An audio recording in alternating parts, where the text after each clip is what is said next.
ayan guys, kami nga pala po ay naggawa ng pansit. Ayan guys, nahiwa ko po muna ang aking mga panahon. So ayan na nga yung kikiam.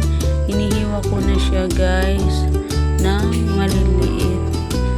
So ayan, nunod ko na rin ang hotdog para doon sa sopas namin mamaya.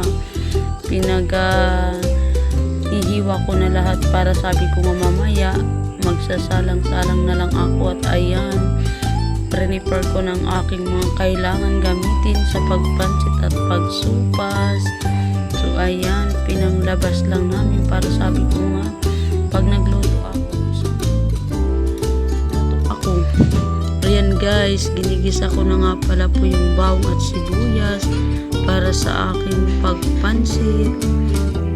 At ayan nga po, linagay ko na rin po yung manok na ginayat-gayat namin.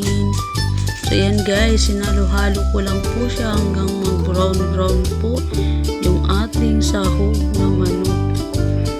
At saka ayan guys, linagay ko na rin po ang gulay. Nakalimutan ko nga guys ilagay dyan ng kikiam, nahuli na namin ilagay. So ayan guys, nilagay na rin namin yung bihon at hinalo-halo ko lang po siya hanggang sa mawala yung sabaw. So ayan guys, tapos na ang pansit. Salamat!